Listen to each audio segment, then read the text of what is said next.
Assalamualaikum warahmatullahi wabarakatuh. Perkenalkan, nama saya Ilmu Saputra dengan NIM 230011129. Di sini saya akan menjelaskan makalah yang saya buat. Pendahuluan di era digital saat ini, di mana koneksi internet telah menjadi bagian integral dari kehidupan sehari-hari, keamanan dan privasi. Daring menjadi perhatian utama ancaman siber seperti peretasan dan pengawasan.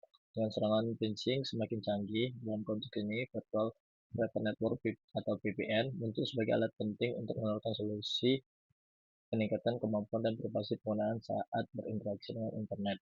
Makalah ini akan membahas fungsi utama VPN, menganalisis protokol-protokol VPN, mengidentifikasi keuntungan dan kesalahpahaman umum, serta menjelaskan mekanisme kerjanya dalam melindungi pengguna, khususnya pada jaringan Wi-Fi publik. Yang pertama itu ada fungsi. Fungsi utama VPN dalam konteks keamanan jaringan adalah menciptakan kondisi yang aman dan terkripsi melalui jaringan yang tidak aman, seperti internet publik. Ini dilakukan dengan membangun terowongan virtual antara perangkat pengguna dan server VPN. Semua lalu lintas data yang melewati terowongan ini dideskripsi sehingga tidak dapat diakses atau dibaca oleh pihak ketiga yang mungkin mencegatnya. Dengan demikian, VPN berfungsi sebagai perisai yang melindungi data pengguna dari pengintaian, peretasan, dan penyadapan. Kedua itu ada protokol VPN dengan enkripsi tingkat tinggi. Ada protokol VPN yang disebut ada PPTP, yaitu Point to Point Tunneling Protocol. Ada L2TP Layer 2 Tunneling Protocol. Habis itu ada OpenVPN sama Telnet. Protokol VPN menggunakan enkripsi tingkat tinggi adalah OpenVPN. PPTP adalah satu protokol VPN tertua dan paling dasar. Meskipun mudah diatur, PPT dikenal memiliki kelemahan keamanan yang signifikan dan tidak dianggap aman untuk melindungi data sensitif karena enkripsi yang lemah. L2TP sering dipasangkan dengan IPsec atau Internet Protocol Security untuk menyediakan enkripsi. L2TP sendiri tidak menyediakan enkripsi, tetapi ketika digabungkan dengan IPsec, ia menawarkan tingkat keamanan yang lebih baik daripada PPTP. Namun, ia bisa lebih lambat karena enkapsulasi ganda. Habis itu ada OpenVPN, adalah protokol sumber terbuka yang sangat populer dan dianggap sebagai salah satu protokol VPN paling aman dan fleksibel. Yang menggunakan pustaka enkripsi OpenSSL yang kuat mendukung berbagai algoritma enkripsi seperti AES 256 dan dapat berjalan di berbagai port termasuk port 443 yang juga digunakan oleh HTTPS sehingga sulit diblokir. 4 ada Telnet, bukanlah protokol VPN. Telnet adalah protokol jaringan yang digunakan untuk menyediakan antarmuka, baris perintah dua arah, dan berbasis teks melalui jaringan.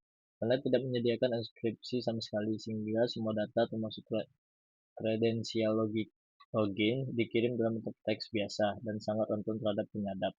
Oleh karena itu, Telnet tidak aman untuk komunikasi sensitif dan tidak boleh digunakan sebagai pengganti VPN. Yang tiga, yang bukan keuntungan menggunakan VPN, itu akses konten yang terbatas geografis, pelindungan data pada jaringan publik, pengurangan bandwidth jaringan, habis itu ada penyembunyian alamat IP. Penjelasannya itu justru sebaliknya, pengguna VPN seringkali dapat sedikit mengurangi kecepatan koneksi internet dan dalam beberapa kasus meningkatkan penggunaan bandwidth karena enkripsi dan dekripsi data serta routing lalu lintas melalui server VPN. Meskipun penyaluran ini seringkali minimal dan tidak terlalu terasa pada koneksi cepat, VPN tidak merancang untuk mengurangi penggunaan bandwidth atau mempercepat koneksi. Fungsi utamanya adalah keamanan dan privasi. Akses konten terbatas geografis ini adalah keuntungan utama VPN. Dengan terhubung ke server VPN di negara lain, pengguna dapat memperoleh alamat IP dari negara tersebut, sehingga dapat mengakses layanan atau konten yang dibatasi secara geografis di wilayah asalnya. Perlindungan data pada jaringan publik ini adalah salah satu fungsi inti VPN. Saat menggunakan Wi-Fi publik yang tidak aman, VPN mengenkripsi semua data yang dikirim dan diterima, melindunginya dari peretas atau pihak ketiga yang mencoba mencegat informasi. Habis itu ada penyembunyian alamat IP. IP menyembunyikan alamat IP asli pengguna dengan menggantinya dengan alamat IP server VPN. Ini membuat aktivitas daring pengguna lebih sulit dilacak kembali ke identitas aslinya sehingga meningkatkan anonimitas dan privasi. Pernyataan mengenai VPN.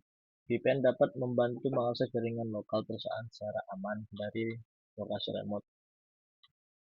Benar, ini adalah salah satu kasus pengguna VPN karyawan yang bekerja dari jarak jauh dapat menggunakan VPN yang terhubung ke jaringan internal perusahaan, seolah-olah mereka berada di kantor. VPN membangun terowongan aman yang memungkinkan akses ke sumber daya perusahaan, server, file, atau aplikasi tanpa mengakses jaringan internal ke internet publik. Menggunakan VPN akan mengatasi finishing sepenuhnya. Apakah benar atau salah? Jawabannya salah. VPN meningkatkan keamanan jaringan yang berlokasi, tetapi tidak menghilangkan risiko serangan phishing sepenuhnya. Phishing adalah bentuk rekayasa sosial di mana penyerang mencoba menipu agar pengumpulan informasi sensitif seperti kredensial, login, nomor kartu kredit, melalui email palsu, situs web palsu, atau pesan teks. Meskipun VPN dapat melindungi lalu lintas data dan menyembunyikan alamat IP, dia tidak dapat mencegah pengguna mengklik tautan berbahaya atau masuk informasi mereka ke situs web phishing. Kesadaran dan hati-hati pengguna tetap menjadi pertahanan terbaik terhadap phishing. Cara kerja VPN melindungi pengguna internet WiFi publik. Saat pengguna mengakses internet menggunakan WiFi publik, misalnya di kafe, bandara, atau hotel, koneksi tersebut seringkali tidak terkripsi atau memiliki inskripsi yang lemah. Ini berarti bahwa siapapun dengan alat yang tepat di jaringan yang sama dapat mencegat atau membaca lalu lintas data pengguna, termasuk informasi sensitif seperti kata sandi, data kartu kredit, atau riwayat penelusuran. VPN melindungi privasi pengguna dalam skenario ini dengan cara berikut, yaitu skripsi data. Ketika pengguna mengaktifkan VPN, perangkat mereka, laptop, smartphone, membuat koneksi transkripsi ke server penyimpanan data yang dikirim dari perangkat pengguna sebelum meninggalkan perangkat deskripsi ini. Berarti data diubah menjadi kode dan tidak dapat dibaca oleh siapapun tanpa kunci deskripsi. Terowongan aman atau tunneling. Data transkripsi ini kemudian dikirim melalui terowongan aman ke server VPN. Terowongan ini adalah jalur virtual yang aman melalui internet publik. Ada yang ketiga itu adalah penggunaan IP. Setelah data mencapai server VPN, server tersebut mendeskripsikan dan kemudian mengirimkan ke tujuan akhir internet, misalnya situs web yang diakses pengguna. Namun server VPN menggunakan alamat IP-nya sendiri untuk melakukan ini, bukan alamat IP asli pengguna. Ini berarti situs web atau yang layanan yang diakses pengguna hanya akan melihat alamat IP server VPN, bukan alamat asli pengguna. Yang terakhir itu ada perlindungan dari pengintaian. Karena data dienkripsi sebelum meninggalkan perangkat pengguna dan melewati ruangan aman, maka kertas di jaringan WiFi publik berhasil mencegah lalu lintas. Mereka hanya akan melihat data yang tidak dapat dibaca. Mereka tidak dapat melihat situs web apa yang dikunjungi pengguna, apa yang mereka unduh, atau informasi sensitif apa yang mereka kirim. Sebenarnya VPN bertindak sebagai perantara yang aman dan tak terlihat, mengenkripsi data pengguna dan menyembunyikan identitas dari mereka, sehingga melindungi privasi mereka dari potensi ancaman di jaringan wifi publik. Baiklah, mungkin sekian dari saya. Assalamualaikum warahmatullahi wabarakatuh.